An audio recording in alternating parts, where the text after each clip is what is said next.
Welcome, everyone. You're listening to a Trauma Survivor Thrivers podcast on Mental Health News Radio Network.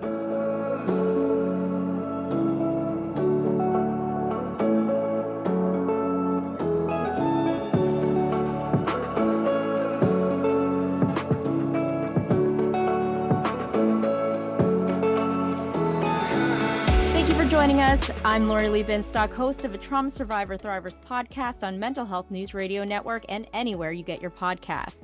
Today's guest is Catherine Duncan, author of Everyday Awakening: 5 Practices for Living Fully, Feeling Deeply, and Coming into Your Heart and Soul. Catherine is an integrative spiritual consultant. She is passionate about whole person healing. In her private practice, Learning to Live, she campaigns individuals who are struggling with chronic illness, life transitions, grief and loss, and those searching for more meaning and purpose. Catherine is also a consultant for Minnesota Personalized Medicine and integrative medical practice in Minneapolis. Catherine, thank you so much for joining me today. Great to meet you. Thank you. I love the title of your book, Everyday Awakening. Can you tell me what brought you to write this book? I think writing a book is a calling, and I had a nudging to start writing a book or thinking about a book 10 years prior. I started writing in 2020. So 10 years prior, I actually saw I'm a mystic, I'm intuitive. I saw a vision of this book, like I'm going to write a book, and told my family that I was going to write a book, and they thought, "Well, great." So, um, I started finding my voice in writing as a blog writer in 2017, 18, 19, and then I just felt this strong urge to sit down and start writing. So, and then the pandemic hit, my whole private practice went online, and I had all this free time in the evenings with everything shut down to just sit and write. And I would pray, meditate, and then sit at the computer, and it just poured out of me, this book, Mm. night after night, after week. And yeah, so there you go. Here's my book, Everyday Awakening. Wow, and you're an integrative spiritual consultant. What does that mean? Mhm. So my background, I just to share, I first came out of a corporate background. I was with Time Magazine, and I had a near-death experience that led me to walk away from this lucrative corporate path to, like, where am I being called? And it came to me to study theology, and I got a master's in theology and divinity, and then felt this nudging to look into chaplaincy. So, integrative spiritual consultant, I help people emotionally, spiritually in their life. For many years, it was as a chaplain at our level one trauma hospital and Fairview Hospice. And now I have a private practice where I help people, a lot of people in transition, people searching for more, feeling a sense of emptiness, and through deep seated emotional and spiritual work. And And when do I you say, sorry, No, go ahead, go and ahead. when I say integrative, it's mind, body, spirit. I mean, that's who we are. We're holistic healers. So integrative, it's about our whole being. Yeah, I resonate with that completely. When you're healing, you really have to heal as a whole. Like everyone, like you were saying, everyone is whole. But I'm curious to know is like this intuition, this intuitiveness of you. I don't know if empaths and people who are intuitive, if that's if would someone say that was similar? Yeah, I mean, empath, intuitive, they're all on the scale of just a sensitivity and knowing that people have. Yes. And I feel like please correct me if I'm wrong, but I feel like people become more empathic the more they've gone through their own personal struggles. I know this is a trauma survivor thrivers podcast, and a lot of people. I have a lot of trauma survivors who come on. Did anything happen in your life that where this came up, or was this always just who you were? I have faced my death twice. So at age 11, 10, 11, and turning 11, I Mm, was suddenly gravely ill and diagnosed with a very rare form of childhood cancer. The doctors mm. told my parents I had a 20% chance to live. And this is in the 70s. Back then, I'd never heard the word. I thought I'd have to go to the hospital and take like an aspirin. It just, my life turned upside down. And so 11, 12 years old, It's interesting. They did have counselors, they did have therapists, chaplains. No one talked to me. And all of a sudden, I could just feel like I was on the edge of life and death. And that's what started me on this path. I cracked open. And actually, specifically, I started to pray. Faith had meant nothing to me. We were intermittently go to church as Lutheran family, but I just started to pray. I prayed, could I please, pleading to the universe, could I please live to be 20? And Mm. that's when this entire mystical experience, not long after, a sense of peace flooded my body and just a deep sense of knowing that I was going to live, that I was going to be okay. And that started me on this path of opening and awakening and contemplating to this day, why are we here? What does it mean to be alive right now? Right. I feel like there's a lot of curiosity. People there's this openness where you want to learn more and more and you're sensitive to that. You write about 5 practices. Uh do you mind sharing what those practices are? Yep, and these practices I've lived organically most of my life. The first practices come back to the present moment. So just living not in our fast chattering ego mind, but just here and now in this moment. And the next practice is connecting with something greater. Then it's growing your trust, embody love, and hold openness. And these are practices that I have lived into much of my life of how do you do it? How do you open into your heart and soul? Yeah, well, I feel like there are so for trauma survivors, I know that it's really hard to get down, like to really have all of that, the faith and the presentness. I mean, I know prior to, me going into treatment and healing, um, I remember I had no idea what meditation was for, or even the stretching after yoga and the meditation and shavasana. I had no idea. I just thought, okay, I am just laying here. So I'm going to write my list of things I need to do for the day.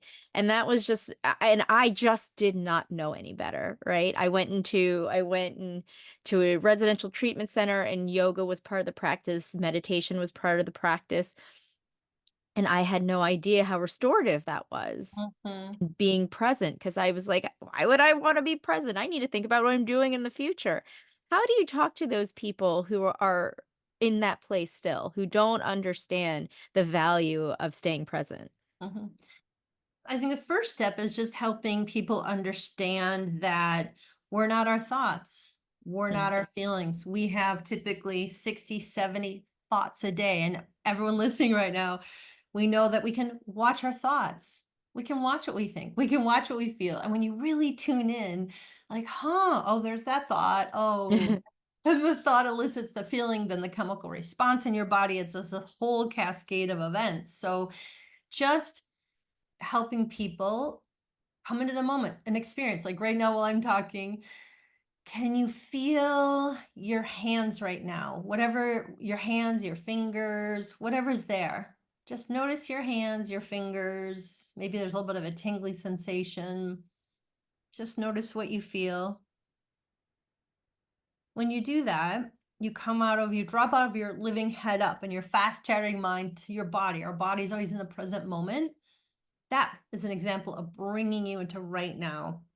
Mm, Or your yes. breath or meditation or somatic body movement. I have 42 exercises in my book. So it's not just theory, but like, how do you do it? How can you experience this sense of presence and flow and love? And these are choices we're all making how we're living all day long. Healing is a choice. It's a very difficult choice to Mhm, change. Change mhm, is a very difficult thing to kind of get through because your brain, your body wants to stay in the most familiar space. mhm, How do we get people to want to move out of that space? And I guess we can't control other people, but how do we encourage people to move out of that space and move towards change for the better or for themselves? mhm. And this ties in with my book, Everyday Awakening. How do you awaken? And I see three different paths. One path is people who go through crisis, upheaval. I mean, that's was my experience, not as common necessarily. But the second path is people that are feeling maybe a sense of numbness or unhappiness or an emptiness or something's missing. I see a number of people in my private practice who, and maybe they're even executives, doctors, lawyers, business executives, and women of all ages who find like, oh, so this is life. I feel like I'm missing something. They're searching, they're missing. And then the third path is people that are already on a path. Maybe they have a yoga practice, a meditation practice, but it starts with awareness. And I teach a lot Yeah. in my private practice and public speaking, and just awareness, tuning in. Where am I? Even just the exercise of midday, maybe once or twice a day, just checking in. Where am I? Oh, I've been in my mind for the last 2 hours. Or, okay, can I just take a break and walk outside for a minute? Or just, mindfully have a cup of coffee or tea to just bring me right now into just this moment where my mind just can slow down and I can just feel into the preciousness of life right now. And it's when we do that, that's where the peace, the ease, the joy, it's not in our mind. It's in the moment where we can feel into that and connect in with this, I call it infinite spirit, universal oneness. It's all there for every one of us.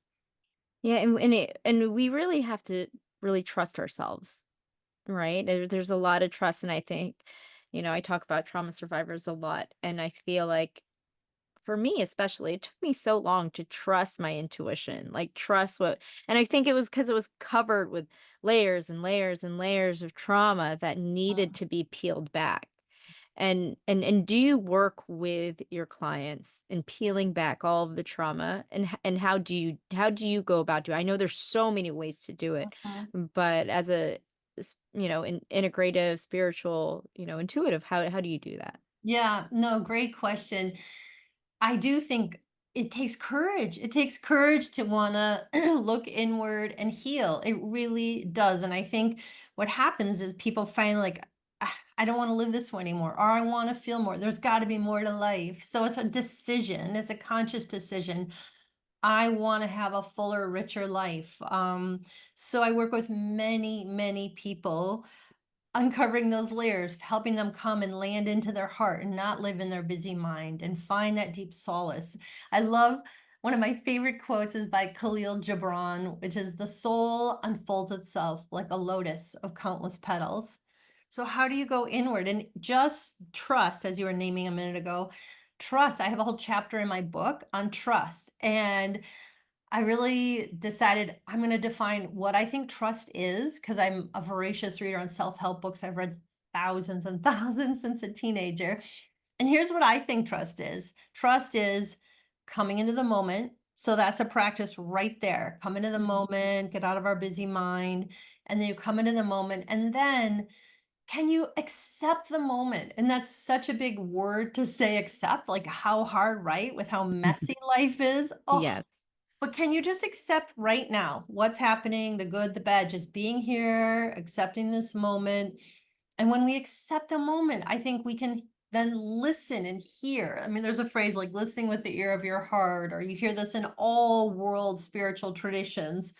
Listening, every single one of us, I really truly believe we get guidance. There's an internal nudging, internal guidance, guidance from within and beyond. There it is. And when we can listen, then it's like, oh, that's how we trust. We learn like, I am on the right path, or I'm getting guided this direction, or that is how we can, every one of us, learn to trust.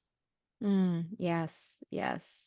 Is there any work that you do specifically for healing? Wait, I understand. Yeah, I know that there. I feel like for someone who's who wants to seek, the healing journey, and who are open to change, I feel like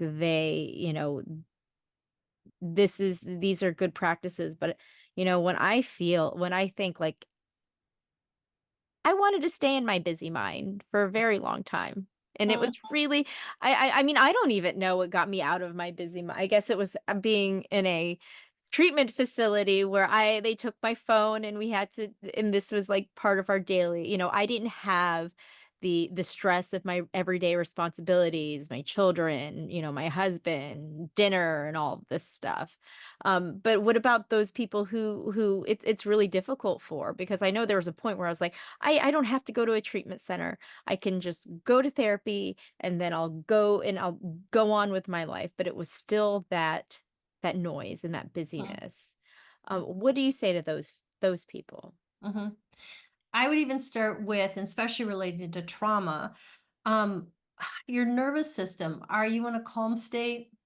Are you dysregulated? It's so easy with the chaos of the world. I mean, just to get dysregulated, I mean, I think you can actually turn on the news or Mm-hmm. out in public and like, get a blast of unrest that can throw off our nervous system. And we can turn on the stress response by our thoughts alone. So just starting with, can you notice, I am in a calm state, or no, I feel kind of unease, unrest, just am I moving into more of a fight or flight response? Am I in a calm state? Am I moving into a free state? And again, it's just like a noticing awareness. Where am I? And then, okay, for every one of us, hearing this right now, every one of us is different. Some Mhm. people will really resonate with a breath exercise, and there's so many ways to practice breathing. If it's alternate nostril, deep belly breathing, square breathing, Mhm. so many different ways. So breathing, or is it a meditation, or is it qigong body movements, or toning, or so just inviting everyone like, what do you find that calms your body? Many people, it's even just getting outside in nature and walking. And here's one quick, simple takeaway. Something I love is you get outside and walking for a few minutes, use your senses. Notice for a minute, what am I seeing? And Mm. then what am I hearing? What am I smelling, tasting, sensing? I mean, just that brings us into like here and now. And can you just feel into what does that feel like? Do you feel a little more breathing room? That's where it is. The container opens, there's breathing room when we can just slowly come out of our busy mind and just feel into right now, just this moment. It's like, here I am. Yeah, when I was in treatment, I guess my therapist sensed that I was dysregulated, and he made a suggestion, "Why don't we just go outside? We'll just Mm-hmm. take a walk outside, we'll do our session outside." And he made me touch on my all 5 senses. What do I Mm-hmm. smell? What do I hear? What do I feel? And, so on, and it was very, and it did calm me down. It did allow me to be in the present. The when I was there, we focused on somatic experiencing. That was, like, the big Mm-hmm. thing that I learned, and, obviously, they don't it I had not even heard of it before I went into Mm-hmm. treatment, so that wasn't even on my radar. At that point, I was just, going to a psychiatrist and then going to a therapist and then getting my meds, and then that was it. But, I feel like it was that it was very different than, what we do in mainstream medicine. Um And even there, they talked about spirituality, 'cause they don't talk about spirituality in, like, typical talk therapy. I don't, at least not where I was doing it. I think I did after that, I moved toward once I got out of the treatment, I moved towards, um internal family systems therapy, and psychedelic integrative therapy and all of that, and then that helped me find myself spiritually, like something, a higher power. And so I think there are probably a lot of people who are in a difficult spot or challenging place in their life where, um, they're not thinking of the spiritual awakening or spirit at all, and so I'm wondering, how does someone, connect spiritually and to find, like, something greater, something bigger than themselves? Mm-hmm. I really like the word spirituality. And when I think of spirituality, it means, what gives you life? What gives you meaning?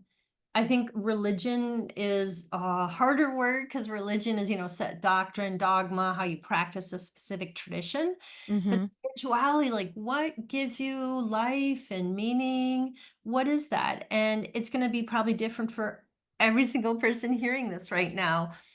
It could be a sense of, you just said higher power or God or Brahman or Allah or energy, true nature. Mhm. And with my training, as a board certified chaplain, I'm trained to work with people of all faith traditions and no faith. So I really, after working with thousands of people, I really realized that language is limiting. It's limiting. Mm. It's like, how can you put this sense of energy in a box? I mean, I do name in my book, since a child, the word God does deeply resonate with me in a really broad capacity, but I also like God, infinite spirit, this eternal oneness. I mean, yeah, it's just unnameable, all that is. So I just encourage people and people I work with tuning in to what gives you meaning, what gives you life. And here's a quick practice that I really like, and that I've done it on and off for many, many years, of just at the end of the day, asking a couple questions. What today was life-giving? And Mm. then what today, the second question, what depleted me? And when you start tuning in to what is life-giving, it's just like you can see the guidance that's here for all of us. And then what does that mean? And how does that feel coming into our body? Just breathing in and feeling what that sense of we are energy, everything is energy, we're all Mhm. connected, but feeling into what that energy is for you. And what does that feel like? And be open to what comes. Whenever, over many years of working with people, when people say, no, this is the definition or this is the angle, it's like, yikes. You're just, one out of four people in the world are Christian. Three-fourths of the world is not. So what is that for everyone? And just be open and tune in. I love that. I love that explanation of that. You know, like I was saying, didn't really find like I like the idea of spirituality because, I'm not sure what my relationship was with, God. Everyone else is God, but I know that, for instance, when I worked with a practitioner and did, psychedelic integrative therapy. And I remember this feeling of oneness with like the universe. And I think Mhm, that was a big deal for me. I think there was a long time where I was like, no, there is no mhm, God." And then it was like, maybe it's people have their own God and blah, blah, blah. And then, I remember working with medicine and being like, I feel like connected to everything. I feel one with the universe and the energy that everything is providing. And that was extremely powerful for me. mm, It gave me a lot of empathy and compassion for all mhm, things, and I mm, think that was very opening for me. That was so life-changing for me. mhm. That is lovely. And I think we can all live multidimensionally. And what do I mean by that? Grounded in the present moment, here and now, that sense of oneness with all, which I think is the feeling sense of it is just love. I think it's love. I think it's about how do we grow love in in our heart, our being, that oneness in the universe. And I think honestly, that's what we take with us when we die, is our ability and our how we're able to love. But coming to the present moment, feeling that oneness, that love, that oneness with all, but then using our mind when we need to, of course, for work or for planning or for, some kind of organization.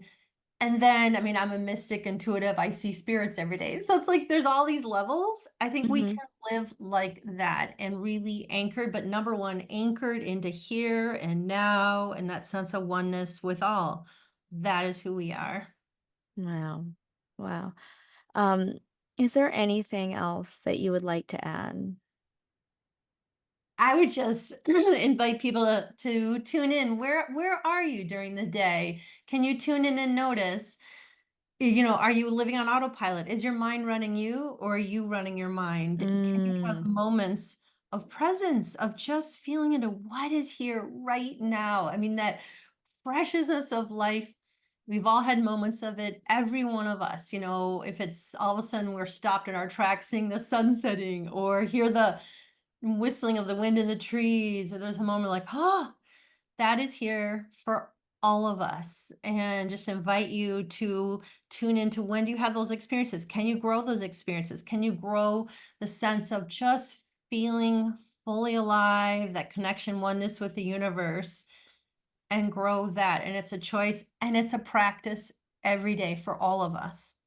Absolutely. Yes. I feel like finding what you're grateful for each and every day is such an amazing way to start your day. Mhm. And And I actually, that's how I start my day. Every morning, it's for many years. I wake up, either alarm or I just wake up, and I have a few minutes of just gratefulness. So I think about, like, oh my gosh, I'm alive. I have a bed, I have a family, all this. But then I feel it. Love, thankfulness, gratefulness, highest vibrational energies our bodies can hold. So I feel this energy moving up and down through my body, and a few moments then of prayer, seeing my day go well. I mean, that sets the tone for our day. And it's a choice again, because some people, if you wake up and you grab your Mhm. phone or you start thinking about this and this and this, you are already in a chemical stress, fight or flight response potentially before you get out of bed. So again, Yes. how do you start your day? How do you live your day? How do you end your day? We can choose to just feel this peace and oneness with the universe. It's here. Mm, beautiful. Well, thank you so much. I absolutely appreciate you coming on and sharing your book. Thank you so much. Yeah, thank you. Lovely to meet you. Oh, lovely to meet you. That was Catherine Duncan, an integrative spiritual consultant and author of Everyday Awakening: 5 Practices for Living Fully, Feeling Deeply, and Coming into Your Heart and Soul. October's issue of Authentic Insider is out. Check out Authentic Insider at traumasurvivorthriver.com. That's traumasurvivorthriver.com, as well as past episodes of a Trauma Survivor Thrivers podcast. If you haven't already, please subscribe to my email list to get Authentic Insider magazine in your inbox monthly. You've been listening to a Trauma Survivor Thrivers podcast on Mental Health News Radio Network. I'm Lori Lee Binstock. Thank you so much for being a part of the conversation. Take care.